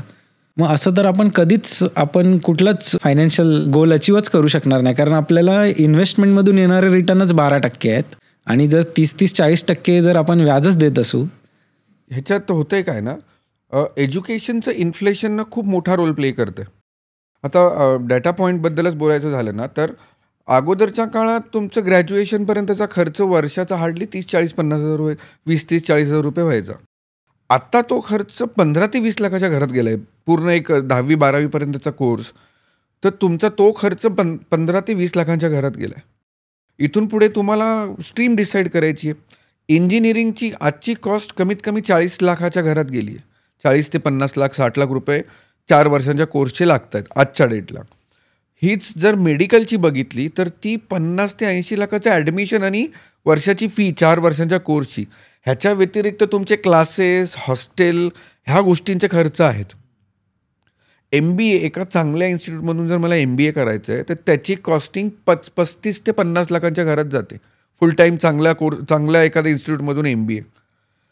ही कॉस्टिंग ज्या रेटने वाढते, ज्या स्पीडने वाढते, लोकांना लोन घेण्याशिवाय पर्याय नाही आहे. कारण आजही आपण अजून तेवढे अवेअर नाही झालोत की आजपासूनच प्लॅनिंग करूया, गरजेपेक्षा थोडं जास्तचं प्लॅनिंग करूया. ह्या कॉन्सेप्टवर अजून लोक आलेली नाही आहेत किंवा अजून त्या कॉन्सेप्टवर ठाम नाही आहेत की मला हे करावं लागणार आहे. गरज जर मला 50 लाखाची तर मला निदान 60 लाखाची प्रोव्हिजन करायला लागेल. हे अजून थॉट प्रोसेसच नाही झालेलं आहे.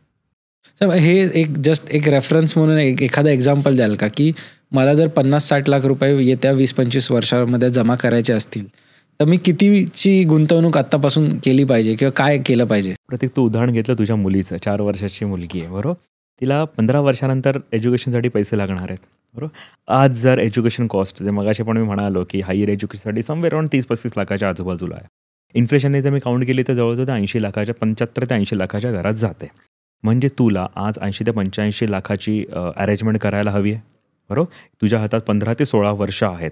जरी म्हणतो लोकांना वाटतं ही फार कठीण आहे. तू पण मगाशी बोलताना ते बोलला की कधी त्याची होणार नाही आहे का? ॲक्च्युली होऊ शकते, पण ह्याच्यासाठी आपण पहिला तर थॉट केलं पाहिजे आणि त्याच्यानंतर प्लॅनिंग घेतली पाहिजे, त्यानंतर आपण ॲक्शन घेतली पाहिजे. बरोबर. आता ही ॲक्शन एकदा घेऊन होणार नाही, ही ॲक्शन पूर्ण पुढची 15 ते 16 वर्ष घ्यावी लागणार आहे. तुझ्या केसमध्ये मी तुला सिम्पल सांगेल कॅल्क्युलेशन सकट की सपोज तुला 80 लाख रुपये जर अचीव्ह करायचे आहेत, आजपासून तर तू तुझ्या मुलीसाठी प्रत्येक महिन्याला 10,000 रुपये इन्व्हेस्टमेंट करायला चालू करतोय. ओके. आणि त्याला प्रत्येक वर्षी 10% वाढवतोय, कारण तुझं इन्कम पण वाढणार तर त्याच्याबरोबर तुझी इन्व्हेस्टमेंट्स पण वाढली पाहिजे तिच्या शिक्षणासाठी. हे जर तू करतोय, मी 12% पण रिटर्न्स ॲझम्पशन करतोय, जे आजच्या कंडिशनमध्ये इझिली पॉसिबल आहे थ्रू म्युच्युअल फंड्स SIP मधनं 12% रिटर्न ॲझम्पशन्स करतोय, तुझे जवळजवळ 80 लाख रुपये बनतात 15 वर्षामध्ये. ओके. सो कठीण आहे अशातला पण भाग नाही आहेत, पॉसिबल आहे, इझी आहे. आजपासून प्रोव्हिजन करता आली पाहिजे आणि तिला कंटिन्युअसली अपग्रेड करता आली पाहिजे. आपण सगळं आपल्या स्वतःला अपग्रेड करतो, आपल्या गॅजेट्सला अपग्रेड करतो, आपल्या इन्व्हेस्टमेंट्सला पण आपल्याला अपग्रेड करता आली पाहिजे. अपग्रेडवरून मला आठवलं आता iPhone 17च्या न्यूज यायला लागल्यात. आता लोक बरोबर तिकडे अपग्रेड करायला जातील. चाइल्ड एज्युकेशन एखाद्या वेळेस बाजूला राहील, रिटायरमेंट बाजूला राहील. नाही, चाइल्ड एज्युकेशनचा मोबाईल फोन हा खूप इम्पॉर्टंट फॅक्टर आहे. म्हणजे आजच्या तारखेला ही एक प्रथा झाली आहे म्हणा, किंवा असं होतं की म्हणजे मी एक मीम बघितलेला की आत्ता 12वीचे निकाल रिझल्ट्स आले बरोबर, त्याच्यानंतर एक आलेला की एक दुकानदार आहे, त्याच्याकडे खूप सारे पैसे आहेत आणि वरती लिहिलं आहे की मोबाईल विक्रेता. तर मीम असा होता की आता मुलं 12वी पास झालेत तर पहिली गोष्ट पेरेंट्स काय देणार तर फोन देणार आहेत, मोबाईल फोन देणार आहेत. ते आता थोडं लवकर झालंय. म्हणजे एक्झाम्पल माझ्यासमोर लाईव्हच आहे. माझ्या भाचीला तिच्या आईने आत्ता 12वी पास झाली, 90% मार्क मिळाले म्हणून तिला iPhone दिले. iPhone सो तो पण एक कॉस्ट आहे. 17 लॉन्च नाही झाला. सो मी मला लोक या गोष्टीकडे जास्त अट्रॅक्ट होतात. स्टँडर्ड ऑफ लिव्हिंग मेंटेन करण्याच्या चक्करमध्ये आपल्या ज्या नॉन इग्नोरेबल जे गोल्स आहेत त्यांना मिस करतात या सगळ्या छोट्या छोट्या गोष्टींमुळे. करेक्ट. सर मला ना एक अजून एक पॉईंट ट्रिगर झाला आता एवढं सगळं डिस्कशन झाल्यानंतर, की ह्या सगळ्याचा बेस असा आहे की आपण मगातपासून हे बोलतो की तुमचे गोल्स तुम्हाला कळले पाहिजेत, त्या गोल्सला अलाईन होणारे इन्व्हेस्टमेंट्स तुम्हाला करता आल्या पाहिजेत. बरोबर, हेच तुम्ही सांगताय. आणि हे सांगायला तुमच्याकडे एक ॲडवायझर असायला हवा, जो तुम्हाला योग्य गायडन्स देईल आणि तुमचे इन्व्हेस्टमेंट्स तुम्हाला मॅप करून देईल. पण आजही ना, म्हणजे मी बघतो माझ्या आजूबाजूला खूप लोक असे आहेत की ते मार्केटचा नॉईस जो काय आहे, आजूबाजूला ज्या गोष्टी घडत आहेत ते ऐकून किंवा कोणाचा तरी फीडबॅक घेऊन कुठल्या तरी मोबाईल ॲपवरती जाऊन स्वतःच काहीतरी इन्व्हेस्टमेंट करतात आणि त्यांना असं वाटतं की हे मी केलं हे या गोलसाठी केलं आहे.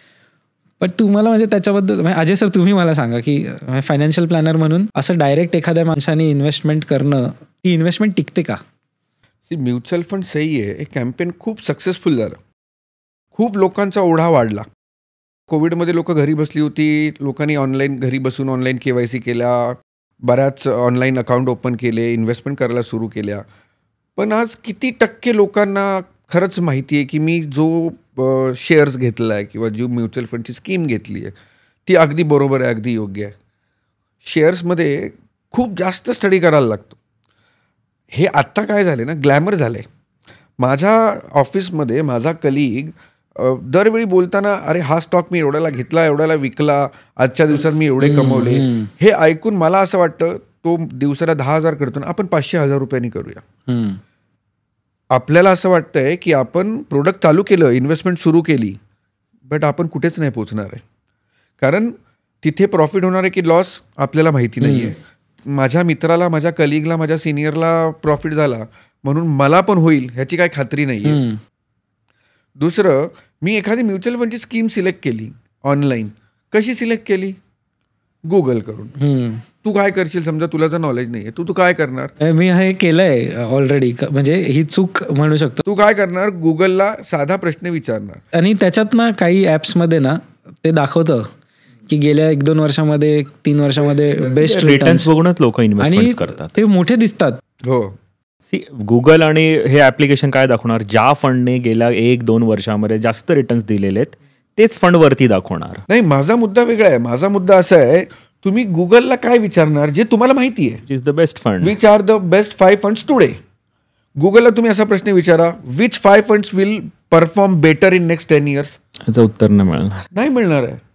कारण तुम्हाला जो प्रश्न माहिती आहे तुम्ही तेच विचारणार आहात. बरोबर. त्या स्कीममध्ये काय आहे, ती स्कीम चांगली आहे का, त्या स्कीममध्ये कोणत्या कंपनीचे स्टॉक्स आहेत, कोणत्या सेक्टरमध्ये जास्त इन्व्हेस्टमेंट आहे, हे गुगल तुम्हाला डिटेल तुम्ही विचारणार नाही मुळात.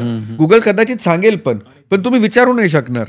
तुम्ही विचारलं तर तो उत्तर देईल ना. आपली पण तेवढी समज नाही. एक्झॅक्टली माझा पॉईंट. त्याला विचारलं ना तरी पण गुगल एवढे आन्सर्स देणार ना की तिथे पण कन्फ्युजन होणार. आज मार्केटमध्ये ते रील्स बघून इन्व्हेस्टमेंट करायचं fad. Index fund 5,000 index fund आहेत. तुमच्यासाठी कोणता चांगला आहे निवडून दाखवा. ते कम्प्लिटली फॅड झालेलं आहे इंडेक्स फंड. लोकांना अजून पण इंडेक्स फंड काय माहिती नाहीत, पण विचारतो मला इंडेक्स फंड मध्ये इन्व्हेस्टमेंट करायचे. अमित सर, लोकांना म्युच्युअल फंड आणि SIP माहिती नाही. लोक बोलतात की मला म्युच्युअल फंड नको देऊ, मला SIP दे. म्हणजे आहे हे फॅक्ट आहे. कारण तो कॅम्पेन एवढा चांगला सक्सेसफुल झाला, लोकांचा ओढा वाढला, लोकांचा इंटरेस्ट वाढला, लोकांना कळायला लागलं की ह्याच्यात लॉंग टर्म. अगोदर पास्ट हिस्ट्री अशी दाखवत होते की ॲव्हरेज मार्केटवाला इन्व्हेस्टर तुम्हाला 3 ते 3.5 वर्ष टिकायचा. मी गेल्या 22 वर्षांपासून जे इन्व्हेस्टमेंट्स करतोय लोकांचे, माझा स्वतःचा तरी ॲव्हरेज असा आहे की लोक 5-8 वर्ष 7 वर्ष 8 वर्ष 10 वर्ष थांबायला लागलेत, आता बघत नाही आहेत. बरेच लोकांना आता हे कळायला लागलं की मार्केट पडलं म्हणजे अपॉर्च्युनिटी असते, मार्केट पडलं म्हणजे आपल्याला लो प्राईसमध्ये युनिट्स मिळत आहेत, आता इन्व्हेस्टमेंट करायला हवी. पण हे तुम्ही कोणाबरोबर तरी असोसिएशनमध्ये असाल, तुमच्या फायनान्शियल प्लॅनर बरोबर कम्युनिकेशनमध्ये असाल, तुमचा एखाद्यावर विश्वास आहे, तो तुमचा प्रॉपर गाईड करतोय, तुमचा पोर्टफोलिओ सांभाळतोय, तर तुमचं ते अंडरस्टँडिंग तेवढं चांगलं असेल आणि तुमचा कॉन्फिडन्स मार्केटवर पण वाढेल, इंडियन इकॉनॉमीवर पण वाढेल. Sir, out of the way जाऊन एक प्रश्न विचारतो, म्हणजे करंट सिनॅरिओशी रिलेटेड आहे म्हणून. आता जी एक युद्धजन्य परिस्थिती इंडिया, आपले जिओपॉलिटिकल टेन्शन सध्या वाढलं आहे, तर अशा सिच्युएशनमध्ये बरेच लोकांचं असं चाललं आहे की मला इन्व्हेस्टमेंट करायची आहे, but I am waiting for the right time की मार्केटमध्ये काहीतरी हलचल येईल आणि मग मी इन्व्हेस्ट करेन. And there are other set of people also जे कन्फ्यूज आहेत की एवढं सगळं टेन्शन असून पण मार्केट चांगलं का चाललं आहे. सो ह्याच्यावरती तुमचं आता ॲज अ फायनान्शियल प्लॅनर एक जस्ट एक्सपिरियन्स काय शेअर कराल काय? ह्या सगळ्यामुळे होणार काय, Jio political tension, war, market खाली येणार आहे. मार्केट खाली येणार आहे म्हणजे काय, जी गोष्ट 100 रुपयाला होती ती आता 60-70 रुपयाला मिळणार आहे. सोन्याचा भाव 100 रुपयावरून 60 रुपयाला, तर तुम्ही विकत घ्याल की विकाल? विकत घेणार आपण. इथे पण तेच करायचंय, फक्त इथे ना लोकांना ते विजन नाही आहे की हा 100 वरून 60 आला तर परत 100 जाणारच आहे. लोकांना हे टेन्शन आहे 100 वरून 60 आला तर 60 वरून 40 जाणार आहे का 70 जाणार आहे, 100चं विजनच येत नाही. त्यामुळे लोक घाबरतात. जेव्हा की मार्केटमध्ये ॲक्च्युअली मार्केट खाली आल्यानंतर तुम्हाला पैसे टाकायचे आहेत. 2008चा सगळ्यात मोठा रिसेशन होता, 54% मार्केट डाऊन होतं. सेन्सेक्स 20,800 वरून 8,500 पर्यंत सेन्सेक्स आला होता. त्यावेळेस ज्यांनी गुंतवणूक केल्या त्यांनी पैसे 2 वर्षात 3 वर्षात दुप्पट केले. म्युच्युअल फंड असू दे, शेअर मार्केट असू दे. त्यावेळेस ज्यांनी पैसे काढले त्यांनी आयुष्यात परत मार्केटकडे वळून बघितलं नाही. आता हे प्रत्येकाने ठरवायचं की ती अपॉर्च्युनिटी होती का आयुष्याची शिकवण. मार्केट आज खाली आलं, हायेस्ट किती होता सेन्सेक्स 86,000, आज खाली आला, किती आला 80,000 आला.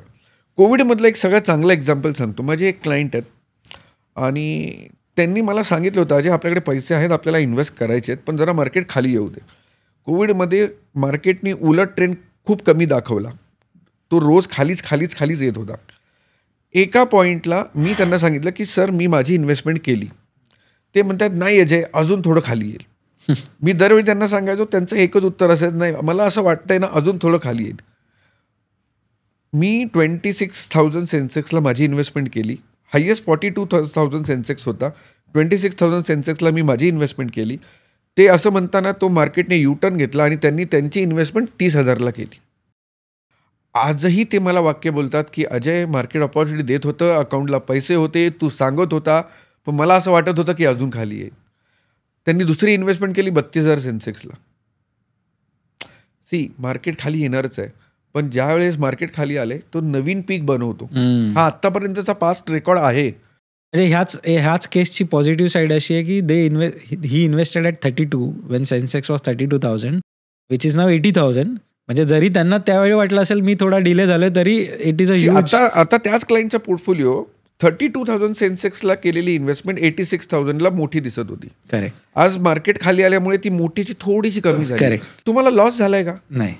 तुमचा प्रॉफिट मार्जिन कमी झालाय, लॉस नाही झालेला आहे. आणि ज्यावेळेस मार्केट वर जाईल तेव्हा तो परत तो recover जास्त होईल. दिसणारच आहे. You need to stay invested.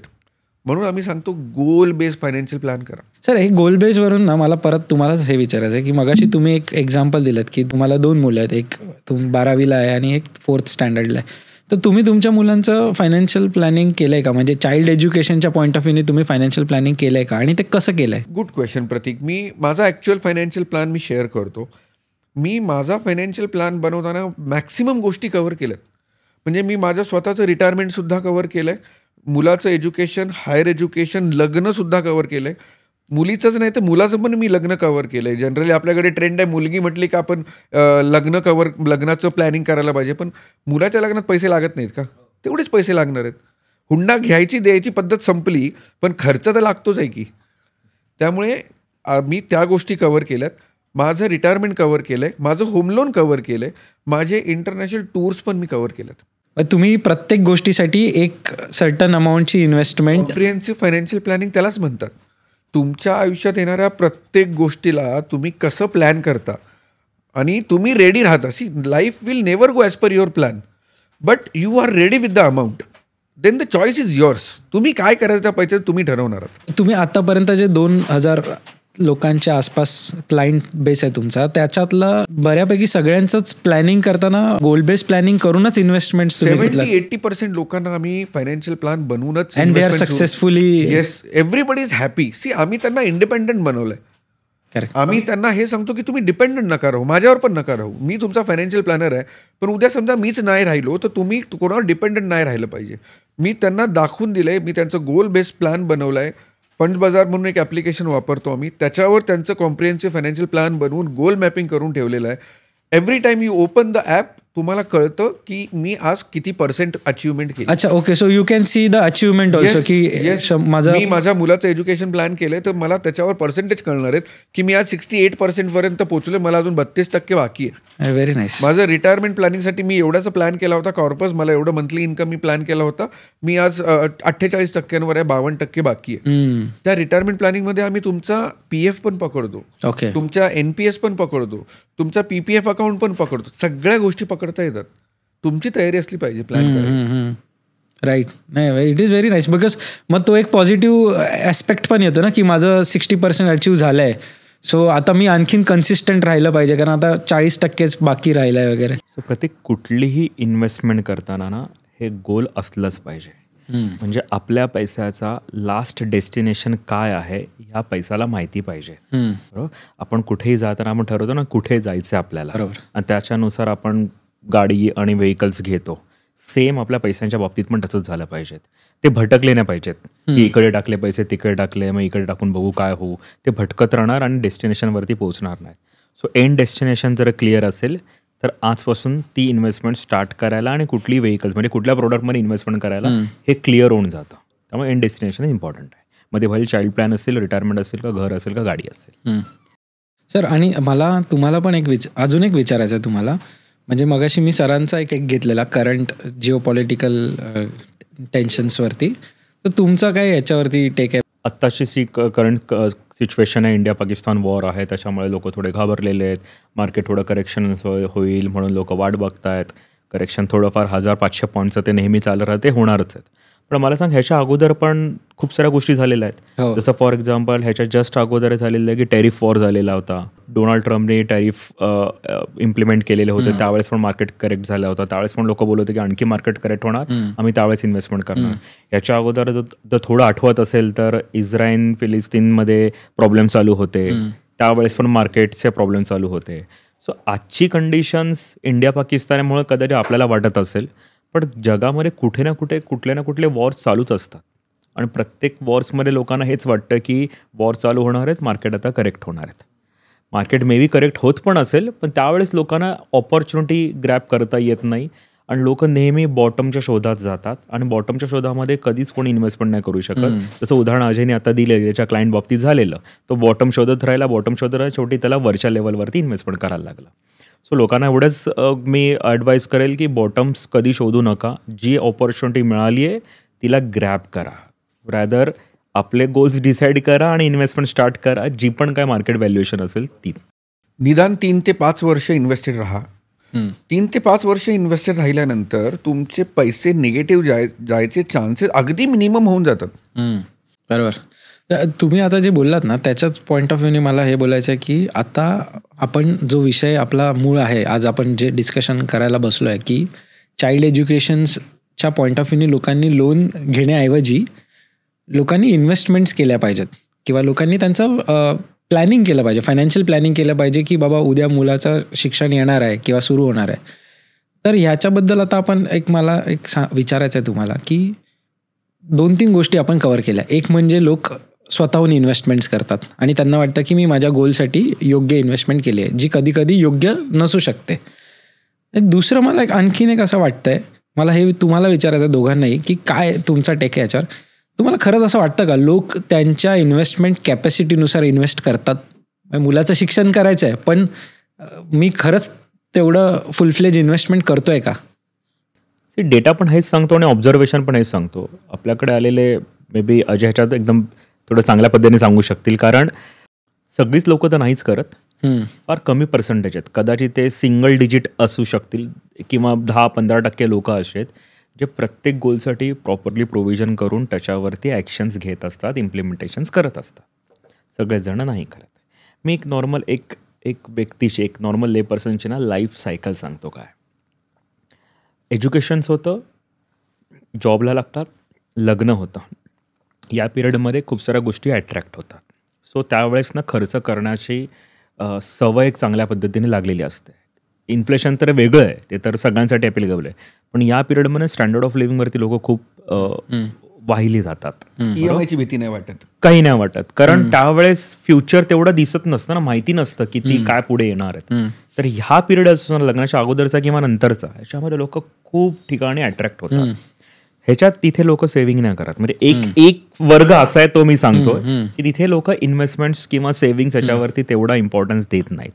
मग थोड्या दिवसांनी कळतं की बाळ होतं, बाळ झाल्यानंतर मग त्याच्या नर्सरीपासून जे तू स्टोरी सांगितलेलीस, नर्सरीमध्ये प्रायमरी एज्युकेशन्स हे चालू असताना त्यांना कळायला लागतं की बाबा आपण जे खर्च करतोय हे कुठेतरी कमी पडत आहेत आपल्या गोलसाठी. तिथे लोक मग इन्व्हेस्टमेंट्स करायला किंवा सेव्हिंग्स करायला थोडीफार चालू करतात. पण जसे चालू करतात ना तसं त्यांना कळतं की अरे माझे इमिजिएटली गोल्स हे येणार आहेत, इमिजिएटली गोल्स दुसरे येणार आहेत, आणि हे इमिजिएटली गोल्सच्या ट्रॅपमध्ये हा वर्ग ना अडकत जातो. यांच्याकडे लॉंग टर्म गोलसाठी कधी पैसे राहतच नाहीत. शेवटी त्यांचं एज्युकेशनचं आपण गोष्ट करतो, शेवटी त्यांचं काय होतं, एज्युकेशन लोन्स आणि किंवा पर्सनल लोन्सवरती येऊन विषय संपतो, किंवा त्यांच्या मुलाचं शिक्षण कुठेतरी ॲडजस्टमेंटमध्ये त्यांना करावं लागतं. तर हा एक वर्ग आहे. दुसरा एक वर्ग असा आहे जो प्रोव्हिजन्स करतो. आपण असं गृहीत धरून जाऊया की तो ऑन टाइम फायनान्शियल ॲडवायझरला कन्सल्ट करतो, अजयला कन्सल्ट करतो, आपण असं तेच पकडून जाऊया.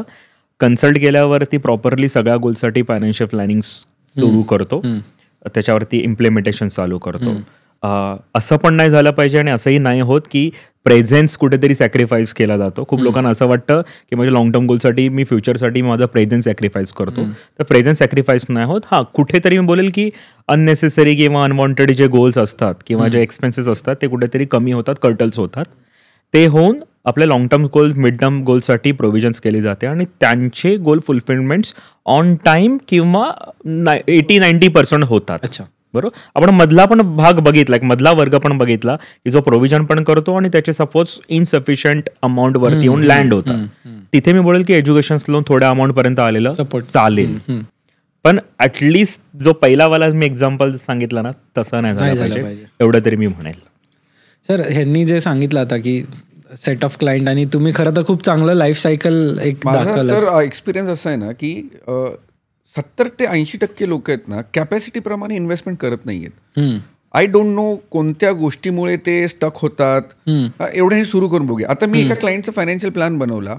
लिटरली 85 लाख रुपीज आम्ही एज्युकेशन कॉस्ट काढली की आजचा जो कोर्स त्यांच्या डोक्यात आहे की साधारण एवढे पैसे आज लागतील, त्याची इन्फ्लेटेड व्हॅल्यू काढली, ती 85 lakhs पर्यंत आली.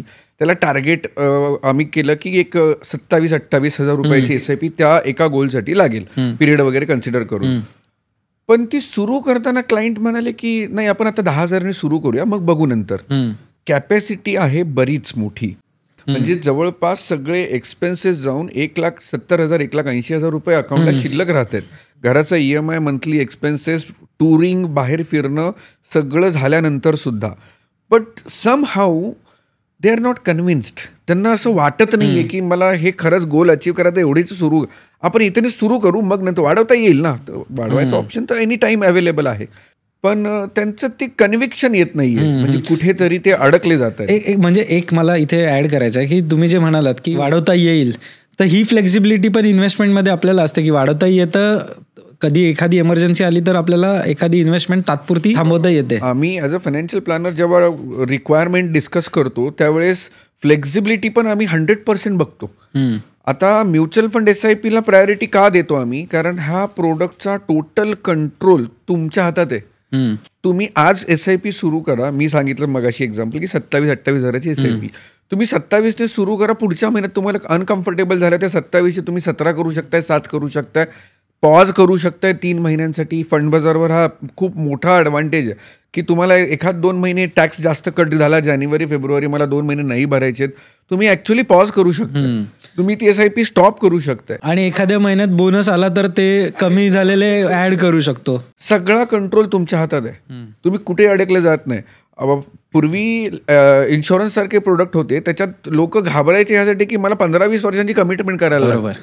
इथे ती कमिटमेंट कंपल्सरी नाहीये. कमिटमेंट तुम्ही स्वतःशी करताय पण कंपल्सरी नाहीये. तुम्ही नाही केलेत, भरायचे बंद केले तरी तुम्हाला तुमचे पैसे मार्केट व्हॅल्युएशन प्रमाणे मिळणार आहेत. करेक्ट, नुकसान नाही होणार आहे. सर, आणि एक लास्ट मला असं वाटतं, आता आपण डिस्कशनच्या म्हणजे एकदम शेवटाला आलोय, म्हणून मला एक शेवटचा प्रश्न तुम्हाला विचारायचा आहे. तो असा की आपण आता अशा एरामध्ये आहोत ना जिथे there is a flood of information.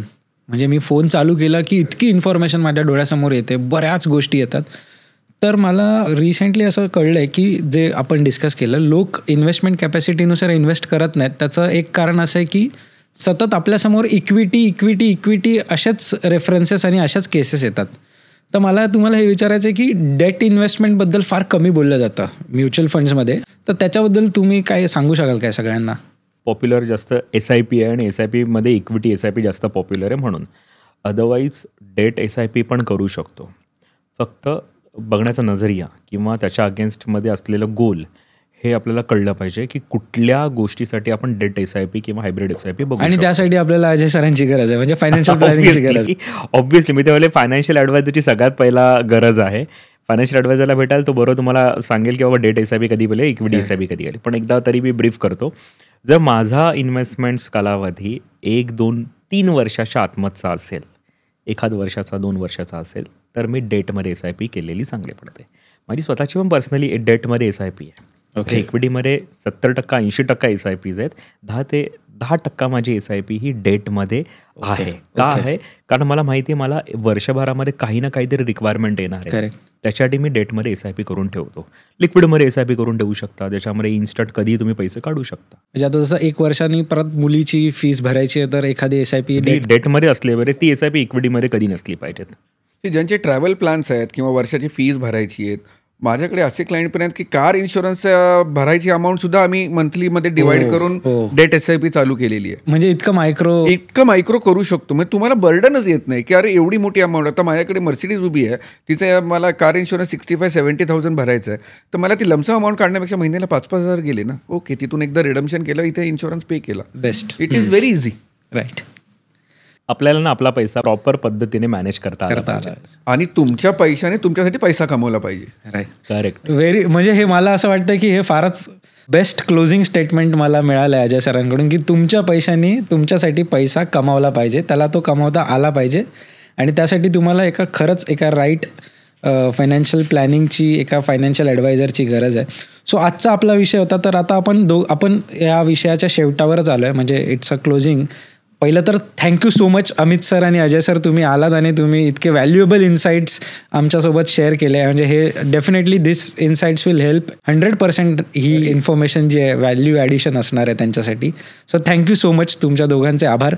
आणि मला सर्वांना सांगायलाही आवडेल की we are at the end of this podcast now. आणि आजच्या पॉडकास्टचा आपला विषय होता की एज्युकेशन प्लॅनिंग करणं इम्पॉर्टंट आहे की एज्युकेशन लोन घेणं जास्त फेवरेबल आहे. तर सारांश असा सांगतो, कन्क्लुजन असं निघालं आहे मगातपासून जे डिस्कशन झालं आहे त्याचं, ते म्हणजे योग्य वेळी तुमची गरज ओळखा, लवकरात लवकर इन्व्हेस्टमेंट सुरू करा, ती इन्व्हेस्टमेंट सुरू ठेवा सातत्याने आणि त्याच्यावर दरवर्षी काम करा, तरच तुमचे सगळे गोल्स पूर्ण होतील. आणि फार महत्त्वाचा मुद्दा परत एकदा मला हा हायलाईट करायचा, कारण मी त्या एज ग्रुपमध्ये येतो. आजचे जे मॉडर्न पेरेंट्स आहेत त्यांची लग्न उशिरा होत आहेत, मुलं उशिरा होत आहेत, रिटायरमेंट आणि चाइल्ड हायर एज्युकेशन जे आहे ते एकत्र येणार आहे. त्यामुळे आजपासूनच तुमचे इन्व्हेस्टमेंट्स जे आहेत ते प्लॅन करायला सुरू करा. राईट ॲडवायझर्सना भेटा. अजय सरांना तुम्ही केव्हाही कॉन्टॅक्ट करू शकता. अजय सरांचे सर्व डिटेल्स या पॉडकास्टच्या डिस्क्रिप्शनमध्ये तुम्हाला मिळतील. अजय सरांचं ऑफिस ठाणे इटर्निटी इथे आहे आणि ते आजच्या तारखेला 160 करोड रुपये मॅनेज करत आहेत आणि जवळपास 2000 क्लायंट्स आहेत. तर मला तुम्हाला सर्वांना सांगायला आवडेल की तुम्हाला 1% जरी शंका असेल तुमच्या करंट इन्व्हेस्टमेंट्सबद्दल, भले त्या इन्व्हेस्टमेंट तुम्ही स्वतः केल्या असतील किंवा अन्य कोणामार्फत केल्या असतील, आणि त्याबद्दल तुम्हाला जर एखादी जरी शंका असेल, एखादं सेकंड ओपिनियन किंवा तुम्हाला तुमचा पोर्टफोलिओ रिव्ह्यू जरी करायचा असेल तरीसुद्धा तुम्ही अजय सरांना कॉन्टॅक्ट करू शकता. सर्व डिटेल्स तुम्हाला डिस्क्रिप्शनमध्ये मिळतील. आणि थँक्यू सो मच, तुम्ही हा व्हिडिओ पूर्ण शेवटपर्यंत बघितलात. आणि तुम्हाला कुठल्या आणखीन विषयांवरती बोलायला ऐकायला आवडेल ते आम्हाला सजेशन तुम्ही कमेंट्समध्ये द्या. आमच्या इंस्टाग्राममध्ये तुम्ही आम्हाला DM करू शकता. सगळे डिटेल्स डिस्क्रिप्शनमध्ये असतील. आम्ही जाणून बुजून आम्ही या विषयावर बोललो कारण हा जो महिना आहे ॲडमिशन्सचा महिना आहे. आता जे सगळं सुरू होईल, मुलांचे ॲडमिशन्स वगैरे सुरू होतील आणि यावेळी पालकांना खरंच हा प्रश्न पडतो की आपल्याकडे पुरेसे पैसे आहेत का. म्हणून याच्याबद्दल इन्साईट देणारा हा व्हिडिओ आम्ही आज तुमच्याबरोबर शेअर केला आहे. पुढे तुम्हाला जर वाटत असेल की अमुक एका विषयावर आम्ही बोललं पाहिजे तर आम्हाला जरूर कळवा. आणि थँक्यू सो मच आम्हाला ऐकल्याबद्दल. थँक्यू. प्रत्येक एक मी ॲड करेन, हा पॉडकास्ट व्हिडिओ शेवटपर्यंत बघितल्याबद्दल प्रत्येक व्ह्युअर्सला गिफ्ट म्हणून आपण एक क्विक फायनान्शियल प्लॅन अगदी कॉम्प्लिमेंटरी बनवून देऊ शकतो. बेस्ट. त्यामुळे ज्यांना इंटरेस्ट असेल आमच्या नंबरवर आम्हाला कॉन्टॅक्ट करा. आमच्या वेबसाईट आम्ही मेन्शन केलेलीच आहे, मोबाईल नंबर पण मेन्शन करतोय. तर तुम्ही जस्ट एक DM करा आम्हाला, फायनान्शियल प्लॅन किंवा क्विक फायनान्शियल प्लॅन. तुमच्या एक्झिस्टिंग पोर्टफोलिओ रिव्ह्यू करून चेंजेस करायचे असतील तर ते सुद्धा आम्ही सजेस्ट करू. फायनल डिसिजन तुमचा असेल, तुम्हाला चेंजेस करायचे आहेत नाही करायचे आहेत, बट फायनान्शियल प्लॅन आपण नक्की बनवून देऊ शकतो. बेस्ट. अजून काय हवं आहे, म्हणजे फक्त तुम्हाला एक कमेंट करायची किंवा एक DM करायचा आणि आम्ही तुम्हाला तुमचा quick financial plan free of cost बनवून देऊ. नक्की तुम्ही याच्यासाठी प्रयत्न करा. Thank you so much sir. Thank you. Thank you.